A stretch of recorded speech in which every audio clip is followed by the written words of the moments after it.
Todavía no. Digo Nietzsche. Sí, profe. Sorry. Ya. Entonces empezamos con Nietzsche. ¿Recuerdan ustedes que el siglo XIX, no sé si ustedes se acordarán, pero el siglo XIX es la época de los alemanes, ¿no? Máximo exponente del idealismo, Hegel. Máximo exponente del materialismo, Marx. El último autor que nos faltaba tocar era el señor que miran en la pantalla con tremendo bigote llamado Nietzsche. Y les voy a explicar de qué trata Nietzsche. En primer lugar, Nietzsche tuvo una vida muy complicada y muy difícil. Imagínense, toda persona a la que amaba Nietzsche se le iba o se le moría, ¿no? Cuando Nietzsche nace, vivía al lado de sus dos papás y de sus hermanos. A los 2 años le detectan a Nietzsche una enfermedad crónica. Nietzsche no podía jugar como los niños del colegio, de la escuela, ¿no? Los niños del colegio y de la escuela jugaban, correteaban, saltaban, y él no podía hacer eso porque tenía un problema de salud, algo así como una especie de asma o algo por el estilo, ¿no? Sigamos. Cuando llega a cumplir 7 años, muere su mamá. Antes de los 12 años, muere su papá. Se queda bajo la crianza de un hermano. Muere el hermano.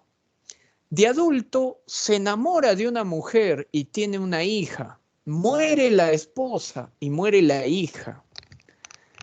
Imagínate, sí, o sea, imagínate la vida de un ser humano que ama a alguien y ese alguien se muere.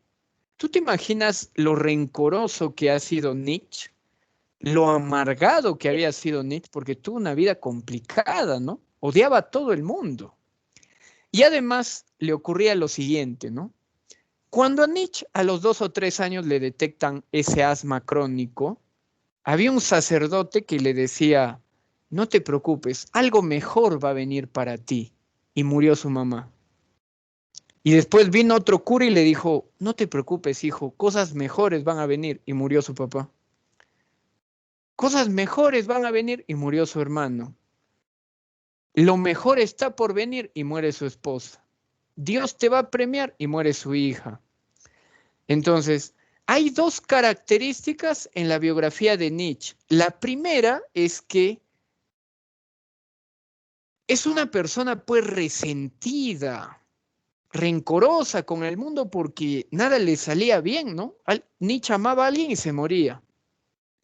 Y el otro detalle es que Nietzsche llegó a cansarse de las promesas religiosas. Dejó de creer en la religión porque comenzó a pensar que la religión era un robo y era una estafa, ¿no? Que no servía para nada, ¿no? Nietzsche es el fundador de 2 corrientes, ¿no? Una es el nihilismo y la otra es el vitalismo. El nihilismo y el vitalismo. Empezamos por acá. ¿Qué significa la palabra nihilis? Negación, o digo nada. ¿Qué es el nihilismo? Es la teoría de la nada. Nada importa, nada tiene sentido, nada tiene valor. El ser humano se descubre cuando reconoce que nada importa. Eso es el nihilismo. En el caso del vitalismo, según Nietzsche, lo único que le da sentido a la vida del hombre es el poder. El vitalismo es la teoría que habla del deseo del humano por querer tener poder. Lo único que le da vida al humano es el poder, no hay otra cosa. Es más, mira lo bonito que describe Nietzsche al hombre, ¿no? ¿Qué es un hombre? Le preguntaron a Nietzsche. El ser humano es un ser miserable, decía Nietzsche, intermedio entre una bestia y un superhombre. ¿Qué es una bestia? Es un animal que no tiene razón ni lógica, es instintivo, y un superhombre es una persona que pone sus propias reglas y no se deja dominar por nadie, ¿no? Ahora bien, Nietzsche es uno de los primeros autores que va a sustentar, ¿qué cosa?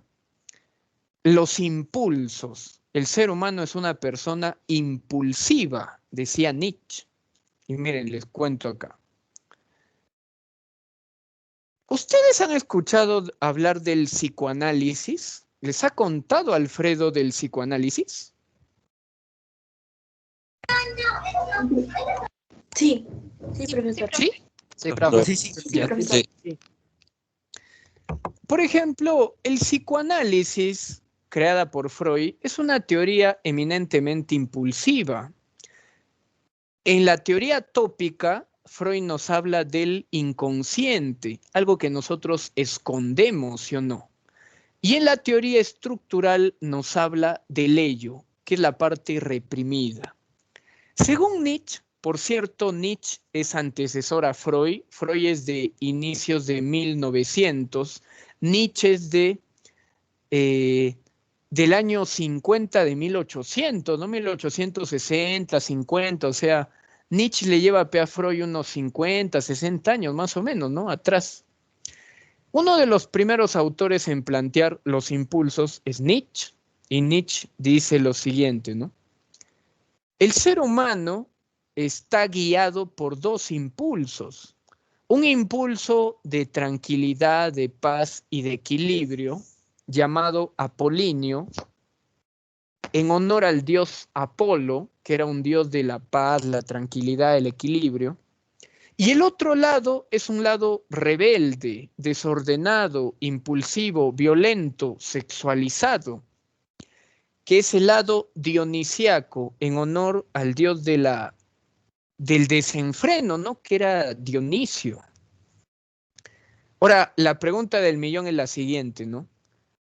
¿Ustedes creen que los humanos son más tranquilos o más liberales? ¿Cuál de los dos lados predomina en un humano? Depende de uno mismo, del individuo. Ya, pero cuando ustedes salen a la calle en su día a día, ¿cuál de los dos lados creen que prime más? Liberal. ¿El apolíneo o el dionisiaco? El dionisiaco. Dionisio. Dionisio. Obviamente. Y era lo mismo que pensaba Nietzsche, porque ¿saben qué decía Nietzsche? Nietzsche dice, eso de que el hombre es tranquilo, que el hombre es sereno, que el hombre es equilibrado, no, eso es mentira. Muy en el fondo, el hombre es libertino, el hombre es fuerte, el hombre es violento. Pregunta, ¿qué está pasando ahora en el Perú? ¿Por qué en las calles de Lima hay dos bandos que diariamente salen a protestar? ¿Ustedes creen que algún policía les podrá decir, oye, vayan a su casa, estamos en pandemia? ¿Les harán caso o no? No, No, en chiste. no. Ni en chiste, ¿no? No, que voy a salvar mi voto, no te metas con mi voto. Y siguen en la calle, ¿no? Y bueno, pues parece que en Lima se ha acabado la pandemia porque imagínate, no huelgas, todo y no pasa nada, ¿no? En cambio, acá estamos en una situación catastrófica y terrible, ¿no? Estamos confiscados, han cerrado las fronteras, estamos en una situación terrible, ¿no? Pero allá donde hay huelgas de huelgas, allá todo está normal, ¿no? Es más, Lima, de un estado extremo, ha pasado a un nivel alto. O sea, de tanta huelga, han mejorado los casos en Lima. Realmente raro, ¿no? ¿Por qué será? Ahora bien, de todos los libros que tiene este autor llamado Nietzsche, hay tres libros, bueno, hay dos libros que me importan mucho. En realidad los bancos del Cepronza me hablan de 5, pero de los 5 a mí me basta y me sobra que se aprendan 2. Así habló Zaratustra, es el primero, y el otro es La voluntad del poder. Si ustedes desean, se aprenden Más allá del bien y el mal, El anticristo, Humano demasiado humano, entre otros, pero no se tienen que olvidar Así habló Zaratustra y La voluntad de poder. Oiga, profesor, ¿y ese libro Así habló Zaratustra, más o menos, como de qué trata? Por ejemplo, Nietzsche criticaba mucho a Dios, ¿no? Entonces, él se inventó un dios llamado Zaratustra, en el cual en su libro, así habló Zaratustra, narra cómo ese dios llamado Zaratustra comienza a ordenar el mundo, ¿no? Más o menos dice Nietzsche que ser Dios no es tan fácil, ¿no? Tiene que irse el día, viene la noche, tengo que poner guerra acá y poner paz acá. Entonces, más o menos de eso trata el libro, ¿no? De cómo un ser humano comienza a ordenar y dar órdenes al mundo, ¿no? Y que se tienen que cumplir todo lo que dice Dios, ¿no? Ese es el detalle. Y en el caso de la voluntad de poder, es el libro principal que describe su teoría del vitalismo, ¿no? Recuerden ustedes que el vitalismo es la corriente que dice que solo importa qué cosa. Lo único que importa e interesa, ¿qué es? El poder. El ser humano nació para buscar el poder, para querer tener el poder, ¿no? Listo. Ahora, vamos a ver cómo Nietzsche describe a la sociedad occidental, ¿no? La cual es muy crítico en ese sentido. Dice así: según Nietzsche, la sociedad occidental en la que vivía él, saliendo del siglo XIX para entrar al siglo XX, es una sociedad platónica. Recuerden ustedes que Platón habla de dos mundos, el mundo real y el mundo ideal. Según Platón, el mundo real es un desastre y un mamarracho, y lo único que interesa es el mundo ideal. Y solamente tu elemento perfecto, o sea, el alma, cuando te mueras, va a ir al mundo ideal, ¿no? Porque este mundo es imperfecto y no sirve para nada. Lo mismo creía Nietzsche de que nos habían vendido, entre la religión y la sociedad, nos habían vendido la misma idea, ¿no? A la religión no le interesa este mundo, dice Nietzsche. ¿Tú crees que a la religión le interesa este mundo? No. A la religión le interesa que tú te portes bien en este mundo para que vayas al paraíso, para que vayas al cielo. Entonces, desde la óptica de Nietzsche, este mundo no interesa, pues, porque en realidad la religión te va a decir de que el verdadero mundo es la ciudad de Dios, el cielo o el paraíso. Este mundo es un intermedio nomás. En el caso de la sociedad, nos habla de un mundo ideal en base a la conducta, ¿no? Tú no puedes robar, tienes que ser honrado. Tú no puedes mentir, tienes que ser honesto. Tú no puedes decirle un piropo a una chica porque eres un violador, secuestrador, mañoso, morboso de lo peor. No puedes hacer eso. Tienes que tener una conducta impecable, te va a decir la sociedad, ¿no? Imagínense, ¿no? Entonces, según Nietzsche, la sociedad en la que nosotros vivimos es una mentira, pues, porque nos hacen creer que este mundo no interesa, ¿no? No interesa, no importa, interesa el mundo ideal de la sociedad o el paraíso de la religión, ¿no? Ahora, ¿eso genera qué cosa? Eso genera que los humanos no le den importancia a este mundo y no le den bola a este mundo, porque en realidad este mundo no interesa, ¿no? Interesa el otro mundo, ¿no? Ese es el detalle. Ahora, hay una frase de Nietzsche en la parte de abajo muy interesante que dice así, ¿no? Solo cuando el hombre renuncia al consuelo de darle sentido a este mundo, adquiere su verdadera naturaleza. Según Nietzsche, los seres humanos se levantan diariamente y dicen: hoy día quiero ser más educado, hoy día quiero ser más cristiano, hoy día quiero ser un mejor hijo, un mejor profesor, un mejor alumno. Porque según Nietzsche, nosotros nos paramos diariamente porque queremos darle sentido a nuestra vida. Queremos concordar con los patrones ideales del mundo, sin saber que el día que renunciemos a todo, dice Nietzsche, es el día que en realidad vamos a ser libres de verdad. El día que te deje importar el mundo real va a ser el día que de verdad quieras tu propia identidad, ¿no? Eso es lo que dice Nietzsche. Vamos a hablar ahora del vitalismo.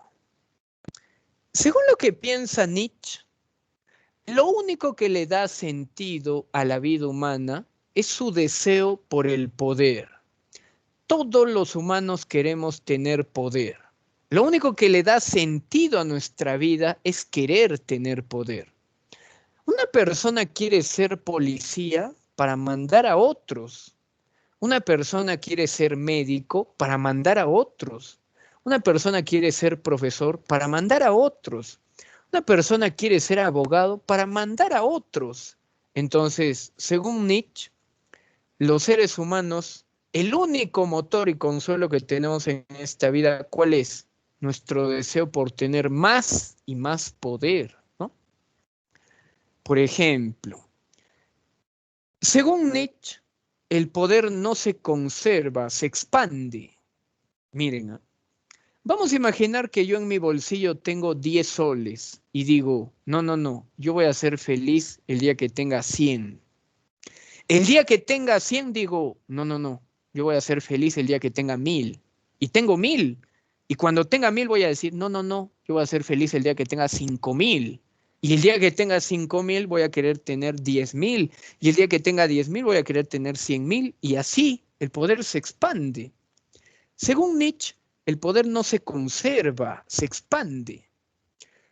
Ahora bien, yo me imagino que la gran mayoría de ustedes ha escuchado sobre la Segunda Guerra Mundial, ¿o no? ¿Han escuchado de la Segunda Guerra Mundial?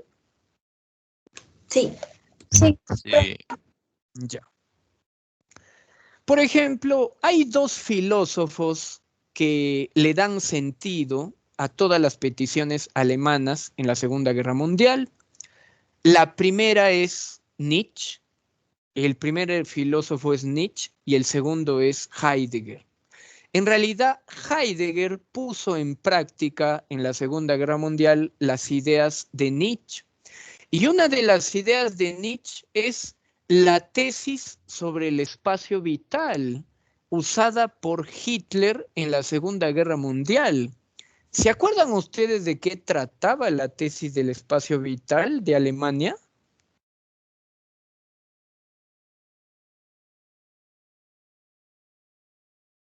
Toc, toc. ¿No se acuerdan? No conformarse con nuevos territorios. Más o menos, me ha dicho el 70% de la respuesta. Les cuento ya, con datos históricos. Cuando Adolfo Hitler llega al poder en Alemania, le dice a la Sociedad de las Naciones, oye, ahí en ese país llamado Austria hay muchos alemanes y los alemanes necesitamos espacio. Entonces voy a expandir Alemania y voy a agregar Austria. No, un país independiente. No, voy a agregar Austria. Y se lo agregó a Austria. Luego Hitler dice, los alemanes somos la raza superior, los alemanes necesitamos más espacio. También voy a agregar Checoslovaquia. Y se agregó Checoslovaquia. Es más, hay una reunión que se llama la reunión de la rendición de Múnich, creo que se llama, ¿no? Cuando se reúne con Inglaterra y con Francia y acuerdan de que Hitler se agregue Checoslovaquia, ¿no? Y luego de que Hitler se agregó a Austria y Checoslovaquia, dijo, ese país llamado Polonia nunca existió, eso es territorio alemán, lo voy a invadir. Eso es la tesis del espacio vital, ¿no? Según la tesis del espacio vital de Nietzsche, los fuertes merecen más espacio. Tesis usada por Hitler en la Segunda Guerra Mundial para agregar e invadir países a su antojo. Esa es una idea creada por Nietzsche. Nietzsche decía que los fuertes necesitan más espacio, más territorios. Y como Hitler se creía un endiosado alemán, entonces, ¿qué es lo que hacía? Agregaba países, como le venían en gana. Esa es la tesis pues, del espacio vital, creada por Nietzsche, por si acaso. Y Nietzsche decía, el poder humano no es para conservarlo, el poder humano es para expandirme. Cuando yo descubra que quiero tener poder, no lo voy a conservar, lo voy a expandir. Voy a querer tener más poder. Esa es la tesis de Nietzsche, por ejemplo. Vamos a pasar ahora a conocer la otra teoría nietzscheana llamada el nihilismo. ¿Qué es lo que dice el nihilismo? Lo siguiente. En primer lugar, la palabra nihilis significa la teoría de la nada. ¿Qué es el nihilismo? Es aquella teoría que dice que nada de este mundo tiene sentido. Nada. Nada de este mundo te sirve. Nada de este mundo va a hacer crecer. Nada. Eso es el nihilismo, ¿no? Mira cómo lo sustenta Nietzsche. Muy interesante el sustento que pone, ¿no? Dice así.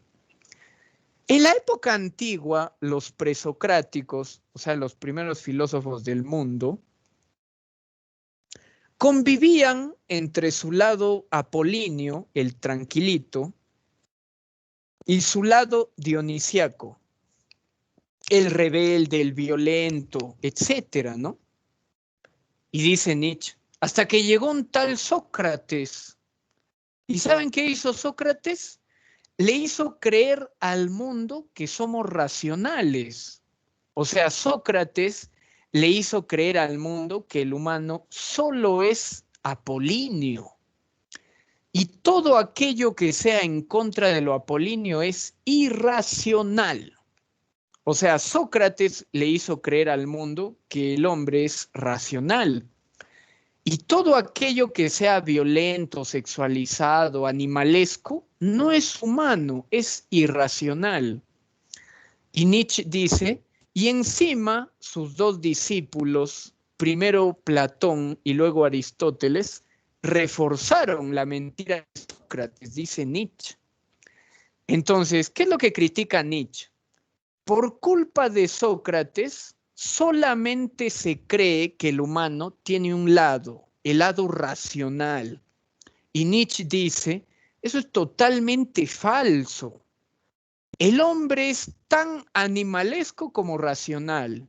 El hombre es tan tranquilo como violento. Entonces, Nietzsche dice, nos estafó Sócrates, nos mintió, le hizo creer al mundo que el hombre solo es racional, cuando eso es mentira, ¿no? ¿Cómo comprueba eso Nietzsche? Por su teoría del nihilismo, ¿no?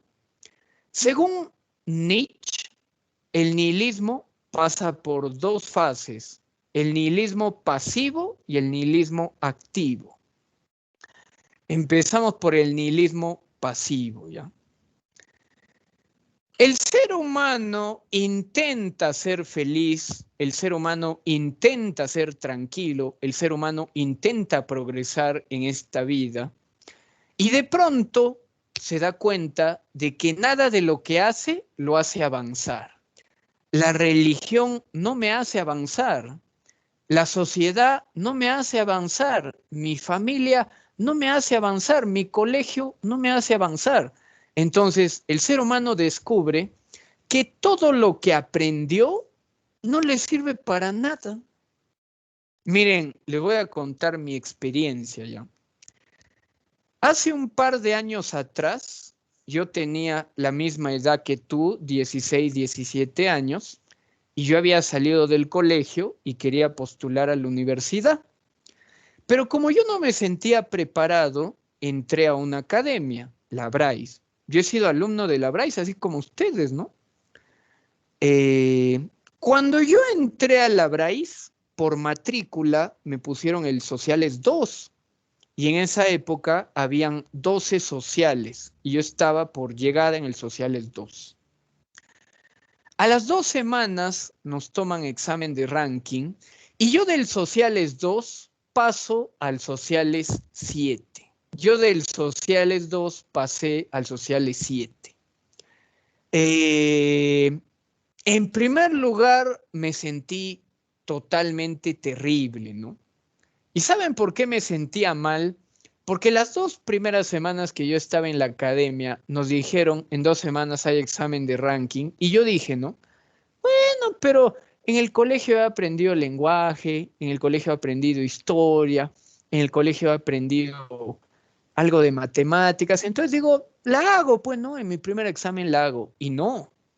Di mi primer examen de ranking y fue fatal, fue brutal, ¿no? Ahora, ¿cómo descubro yo que no sabía nada? Porque mis demás compañeros, muchos de ellos se quedaron en el 2 y otros pasaron al 4 o al 5. Y yo era de los peores que estaba en el 7 y lo que me hizo sentir peor todavía es que un compañero mío del colegio me lo encontré en la misma clase. Entonces, ¿qué es lo que se me vino a mí a la cabeza? Todo lo que aprendí en el colegio no sirvió para nada. O sea, en el colegio, casi le digo, en el colegio que estudiaste tú y yo, no hemos aprendido ni jota, ¿no? Por eso es que estamos en una academia, probablemente, le dije, ¿no?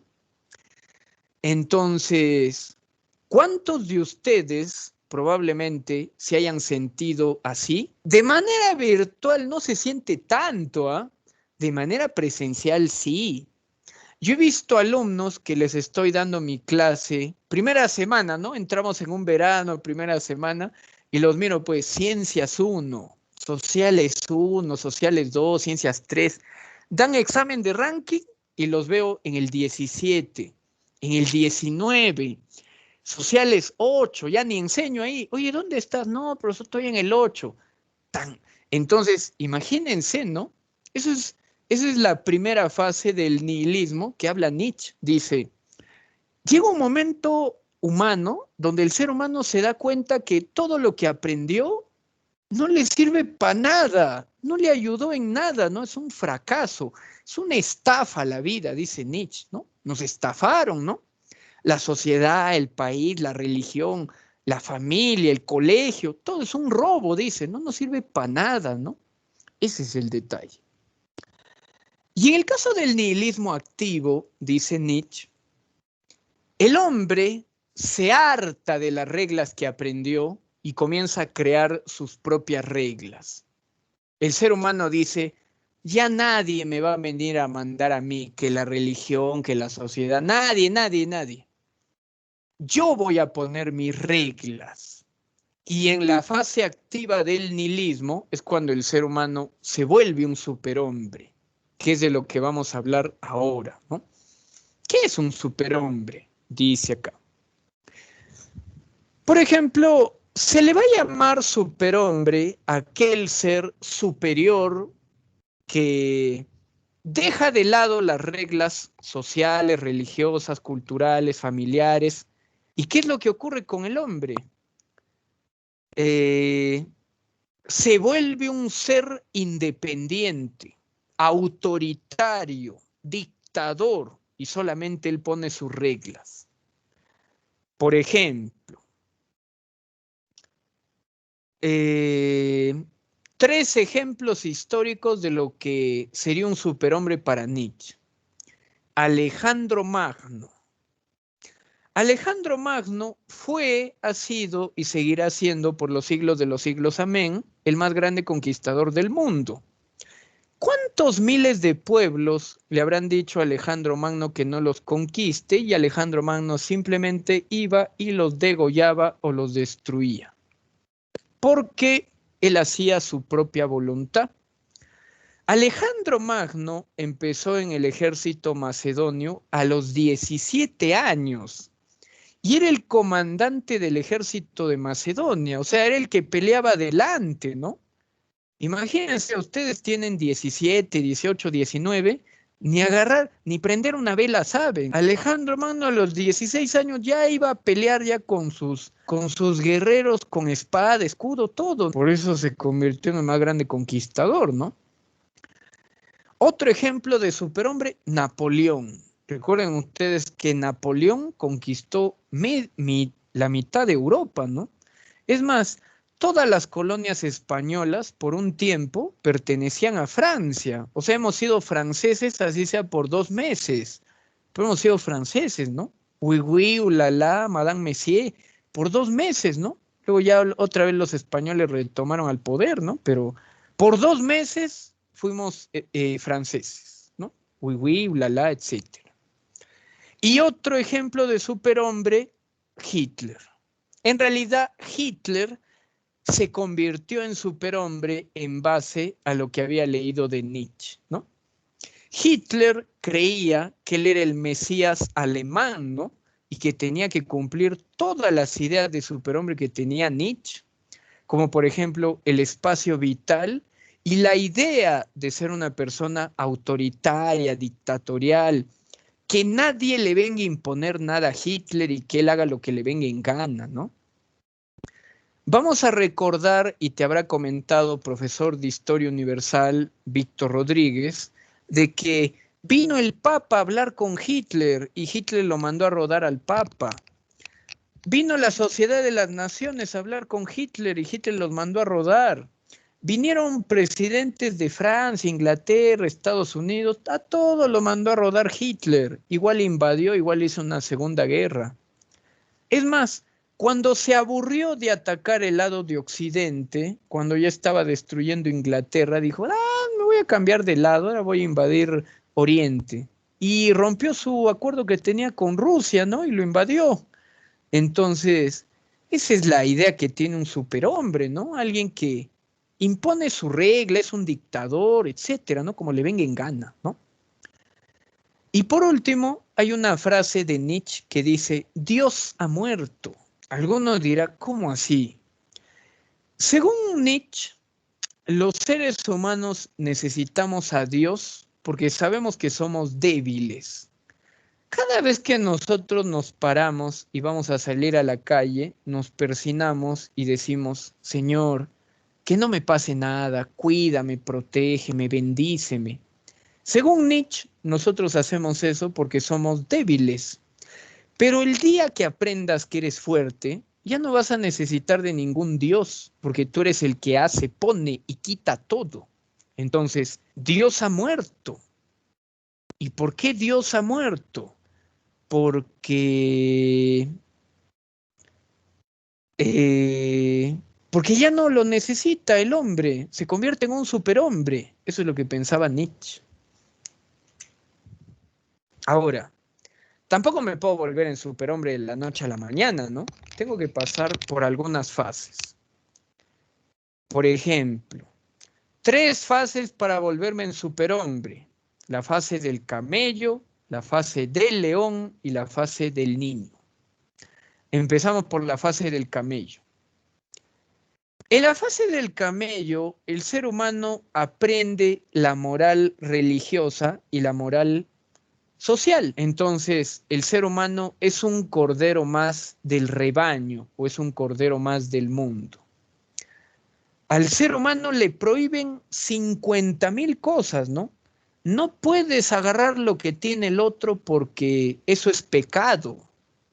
O no puedes agarrar lo que tiene el otro porque eso es ser no honrado. Entonces tienes que aprender a respetar. En el caso de la fase del león, el hombre se harta de la moral y comienza a rebelarse. Por ejemplo, desde el punto de vista de Nietzsche, el momento que vive el Perú es una fase de león. ¿Por qué? Porque ningún policía le va a decir a un huelguista, oye, no salgas a la calle, corre a tu casa, usa mascarilla. Y si alguno de ellos lo hiciera, pues no le harían caso. Van a decir, no, pues no voy a defender mi voto, me voy a rebelar, etcétera, ¿no? En este momento, inclusive, hasta podríamos decir que hay una semirrebelión en Lima, ¿no? Hay 2 bandos que están divididos, ¿no? Y que frecuentemente salen a la calle a protestar y esto que el otro, ¿no? Imagínense el detalle que vemos por ahí. Y en el caso de la fase del niño, el ser humano ya se vuelve un superhombre y se vuelve una persona dictadora, mandona.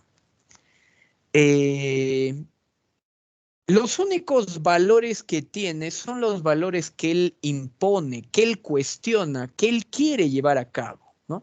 Por ejemplo, hay un personaje del cual se habla hoy en día en política, que es el líder de uno de los partidos políticos, a lo cual la gran mayoría de personas le tienen miedo, ¿no?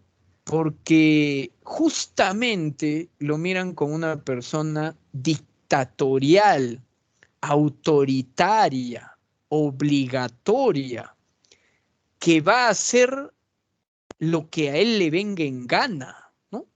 Ese es el detalle principal de un superhombre, ¿no? Hacer lo que quiera o hacer lo que le venga en gana. Listo, con esto terminamos el siglo XIX. ¿Alguna pregunta o paso a la edad contemporánea? Profesor, tengo una pregunta. A ver, dígame, señorita. Pero tengo miedo que me linchen, profesor. No, no, no. Bueno, al menos yo no, ¿ah? Los demás no sé. Profesor, usted dijo que en estas fases el ser humano se revela y puede hacer prácticamente lo que él desee, ¿verdad? Entonces, yo me cuestiono y digo, entonces bueno, Hitler, puso ejemplo de Hitler, mató a muchas personas, entonces estuvo bien lo que hizo. O sea, aquellas personas que hacen rebeliones o matan a personas o hacen lo que ellos quieren sin respetar la moral o sin, por ejemplo, ¿no? La moral dice que tenemos que respetarnos, que matar es malo y todo eso, pero entonces estaría bien que yo mate a otro, o como, o digamos, si es que yo agarro un examen y hago, no sé, o hago una coima, entonces está bien. Entonces no entiendo, como, no sé, profesor. O solamente es como una teoría más de un filósofo ya, porque... A ver, mire, le contesto ya.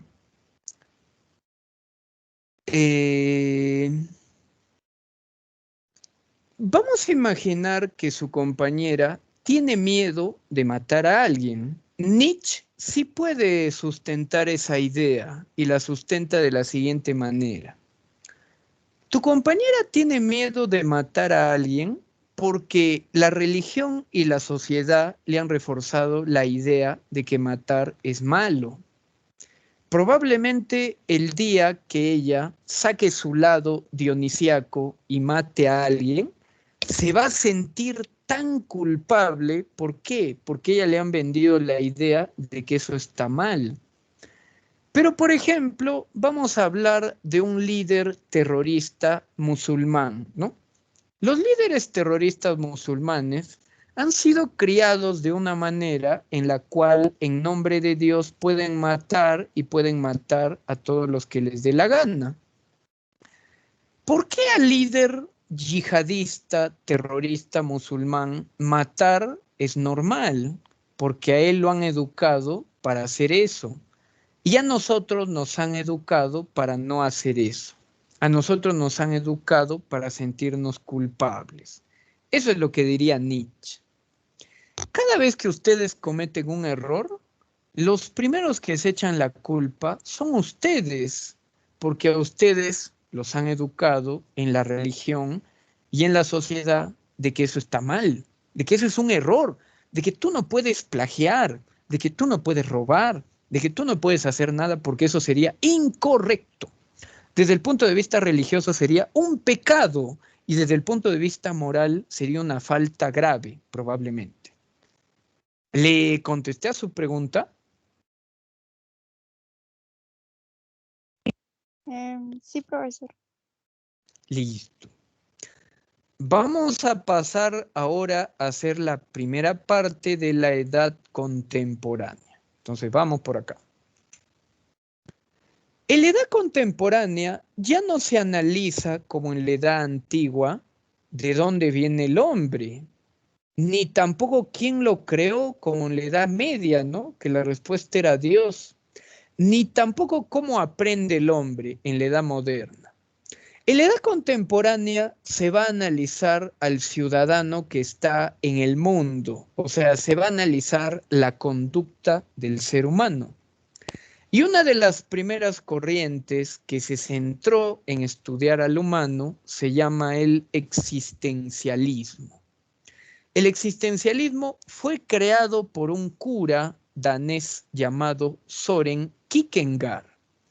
pero tuvo como grandes exponentes, en primer lugar, al alemán Martin Heidegger y al francés Jean-Paul Sartre, ¿no? Que bueno, pues en el caso de Sartre lo vamos a ver a la próxima clase. El día de hoy vamos a hablar de Kierkegaard en primer lugar y en segundo lugar de Heidegger. Bueno, antes de hablar de Heidegger, que es uno de los máximos exponentes del existencialismo, primero vamos a hablar de quién lo creó, ¿no? El creador se llama el danés Søren Kierkegaard. Entonces empezamos acá. Según lo que cuenta la biografía de Kierkegaard, él era un niño, al igual que Nietzsche, que vivía con sus papás, ¿no? Y de pronto, un día, en un accidente, muere su mamá. ¿Quién es la persona que se echó la culpa de la muerte de su mamá? La persona que se echó la culpa de la muerte de su mamá fue su papá. Según lo que narra Kierkegaard, su papá los engreía tanto, pero por una razón, porque se sentía culpable. A su papá le angustiaba que él en algún momento muera y deje a sus hijos abandonados. Entonces, los crió de una manera sobreprotectora para que ellos nunca sufrieran, porque para el papá los dos peores males que habían en el mundo era el sufrimiento y la muerte. Esas dos palabras, sufrimiento y muerte, le dieron sentido a la teoría que crea Kierkegaard para la filosofía que se llama el existencialismo, ¿no? Para Kierkegaard, la característica principal que tiene un humano es su existencia. Primero existe y luego viene todo lo demás, probablemente contraria al racionalismo de Descartes, ¿no? Ustedes recordarán que este autor llamado Descartes, René Descartes, dice lo siguiente, ¿no? Primero pienso y luego existo, decía Descartes, ¿no? O sea, la principal característica de un humano es la razón. Primero razono y luego cambio o influyo en el mundo. El existencialismo es exactamente lo contrario al racionalismo. El existencialismo dice, primero existo y luego pienso. El elemento principal que tiene un humano, ¿cuál es? Su existencia. Si no existiera, no podría pensar, dicen los existencialistas. Ahora, en el caso de Kierkegaard, Kierkegaard dice que el existencialismo tiene 4 características. Empezamos por acá. Primero, la libertad de posibilidades. Cuando el ser humano nace, es un ser vacío. ¿Cómo va llenando su existencia? A través de la selección que hace. El ser humano es alguien que diariamente toma decisiones y a medida que va tomando decisiones, va creando su vida y va creando su destino, ¿no? Muchos de ustedes quieren ser abogados, psicólogos, médicos, enfermeras, ingenieros. El existencialismo diría, ¿acaso has nacido para psicólogo, abogado, ingeniero, médico? No. Son tus decisiones la que te están llevando a ese camino. La única forma de que tú te conviertas en médico, en ingeniero, en abogado, en psicólogo, es que decidas optar por ese camino. Entonces, cuando tú naciste, tuviste un sinfín de posibilidades, pero tú has elegido este camino, el camino intelectual, el camino de ser un futuro médico, de ser un futuro ingeniero, abogado, psicólogo, etcétera, ¿no? Es tu decisión la que has elegido. En segundo lugar, dice el existencialismo, el único ser que sabe que va a morir es el hombre. No hay otro ser sobre el mundo que sabe que va a morir. El único ser que sabe que va a morir es el humano. Una bacteria no sabe que va a morir. Un animal no sabe que va a morir. Una planta no sabe que va a morir. El único que sabe que va a morir es el hombre. Y es más, la muerte lo angustia. El ser humano cuando sabe que se acerca la muerte, se angustia. Muchos de ustedes en este momento se sienten tranquilos y felices o contentos porque están de muy buena salud. Pero, ¿qué va a pasar el día que se enfermen? Probablemente el día que se enfermen van a estar echados en su cama con dolores, con vómitos, con náuseas, con sufrimiento. Y en ese momento sí se les va a venir a la cabeza, ¿qué cosa? La muerte. En ese momento sí se les va a venir a la cabeza la idea de que se pueden morir. O imagínate que tú vivas al lado de tus papás y de pronto te digan que papá o que mamá tiene COVID. Te va a pasar en algún momento la idea, ¿y si muere? ¿Y si llega a un estado tan grave que pierde la vida? Entonces, según el existencialismo, el único ser que se siente angustiado porque va a morir es el hombre, no hay otro. Al hombre lo angustia la muerte. 3. El ser humano que tiene una vida que constantemente elige, el ser humano frecuentemente elige, tiene que tener compromiso con la elección que hizo. Tiene que ser responsable de lo que ha elegido. No puede negar su responsabilidad, tiene que hacerse cargo de lo que eligió, ¿no?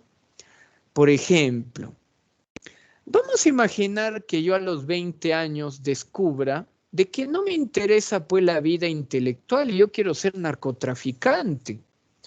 Y me dedico al narcotráfico por varios años. Vamos a imaginar que yo me dedique al narcotráfico por 5 años. Y de pronto la policía me agarra y me lleva a la cárcel.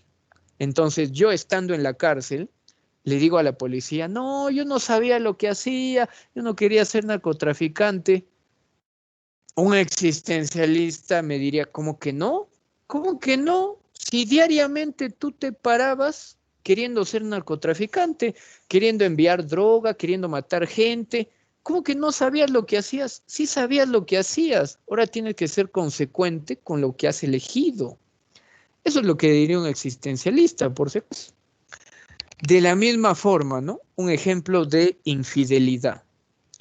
Vamos a imaginar que yo soy casado, pero de pronto, pues, en mi trabajo, me enamoro de una secretaria, pues, y comienzo a tener a la secretaria de mi amante. Y la tengo, pues, por varios años de amante, ¿no?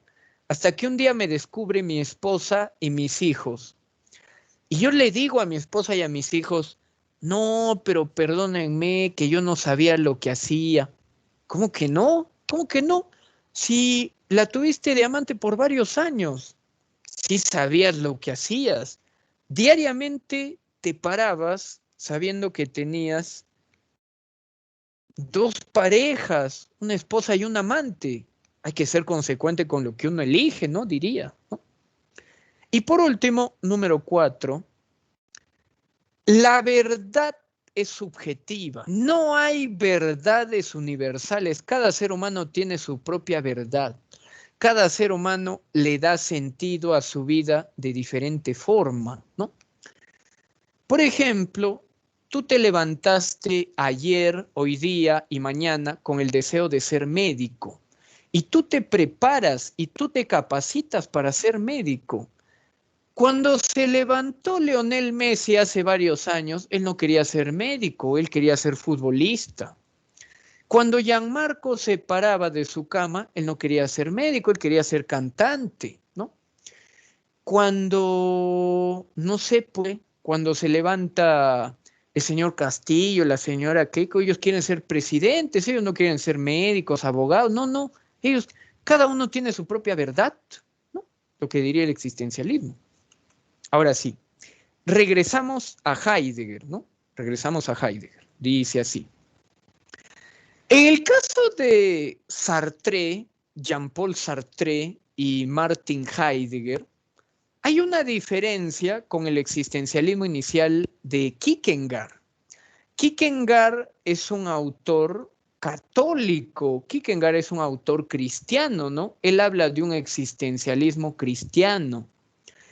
Heidegger y Sartre más bien hablan de un existencialismo ateo. Entonces, mientras que la primera fase es el existencialismo humanista cristiano de Kierkegaard, la segunda fase, y supuestamente donde se llega a su máximo esplendor, es el existencialismo ateo del alemán Heidegger y del francés Sartre, ¿no? Que es lo que vamos a ver ahora. En el caso de Martin Heidegger, él tiene un libro muy famoso llamado Ser y Tiempo. En el libro Ser y Tiempo, él va a describir cómo el ser humano es una persona temporal. Lo único que se sabe de un humano es que tarde o temprano se va a morir. O sea, los humanos somos temporales. Por eso es que él le pone ese título a su libro, ¿no? El ser y el tiempo. Es dos cosas que no podemos separar. El ser es temporal, ¿no? El ser es temporal. Ahora, algunos biógrafos dicen que hay dos Heidegger. Un Heidegger antes de la Segunda Guerra Mundial y un Heidegger después de la Segunda Guerra Mundial. El primer Heidegger se dedicó ¿a qué? A estudiar al hombre arrojado al mundo, el cual le puso el nombre de Dasein. ¿Qué es un Dasein? Una persona arrojada al mundo. El segundo Heidegger, en primer lugar, estuvo aislado en silencio por 20 años. ¿Por qué? Porque el Partido Nacional Alemán, conocido como el Partido Nazi, le dio la potestad y la libertad a Heidegger de que oriente sus órdenes políticas y militares. Podríamos decir, para bien o para mal, que Heidegger es uno de los autores intelectuales de la Segunda Guerra Mundial. Cuando termina la Segunda Guerra Mundial, muchos militares quisieron darle cadena perpetua y pena de muerte a Heidegger, pero Heidegger tenía tal fama de filósofo genio que al final lo liberaron de los cargos bajo la cuestión de que se quede callado. Y eso es lo que ocurrió porque después de la Segunda Guerra Mundial hay un silencio de Heidegger por unos 20 años. Y cuando regresa a escribir nuevamente Heidegger, ya no se pone a escribir del ser que está ahí, ¿no? Arrojado al mundo. Se pone a escribir sobre ontología. O sea, la relación que hay entre los humanos y los entes, ¿no? Reflexiona sobre el humano en general, ya no reflexiona sobre el ser que estaba ahí, ¿no? Listo. Ahora bien, con esto terminamos la clase de hoy día. Teoría heideggeriana, ¿no? Teoría heideggeriana. Usted nos ha dicho, profesor, de que este autor llamado Heidegger analiza al hombre arrojado al mundo. ¿Cómo que arrojado al mundo? Miren, así va la explicación. Según Heidegger, los hombres fuimos botados al mundo. Los hombres fuimos arrojados al mundo. Él usa la palabra alemana Dasein, la cual significa el humano que está ahí, ¿no? O el que está ahí, eso significa Dasein en español, ¿no? Ahora, alguno de ustedes me dirá, ¿cómo que arrojado? A ver, explíquenos. Mire, les hago una pregunta ya. ¿Alguno de ustedes eligió nacer en Perú o simplemente nacieron en Perú?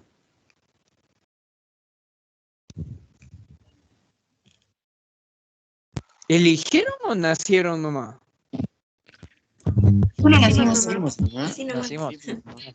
Nacimos nomás.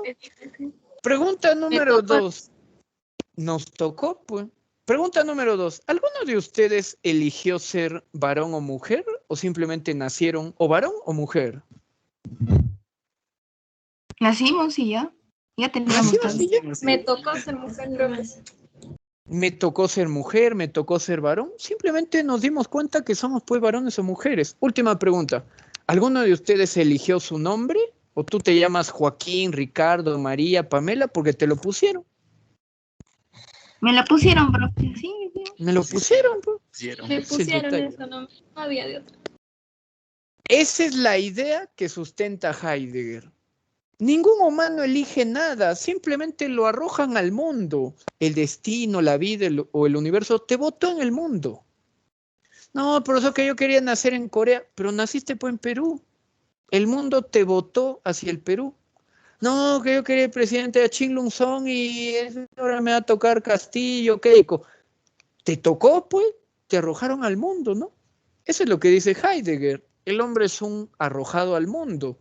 Porque él inicialmente, ¿qué elige? Nada, simplemente lo arrojaron, ¿no? Ese es el detalle. Cuando el ser humano se da cuenta que lo único que tiene es su existencia, puede vivir de dos maneras, de una manera auténtica o de una manera inauténtica. ¿Qué es vivir de una manera auténtica? Es reconocer que yo en cualquier momento me puedo morir. Entonces, tengo que regular mi conducta, porque si yo no regulo mi conducta, en cualquier acción me muero. Entonces, yo vivo una vida organizada, planificada, en la cual yo organizo qué es lo que voy a hacer y qué es lo que no voy a hacer, ¿no? Ese es el detalle. Ahora bien, ¿qué sería una vida inauténtica? Una vida en la cual yo me olvido que soy una persona temporal y como yo me olvido que soy una persona temporal, en cualquier momento de verdad me muero o pongo en riesgo mi vida. Por ejemplo, yo voy a una fiesta en mi carro del año y tomo hasta morir.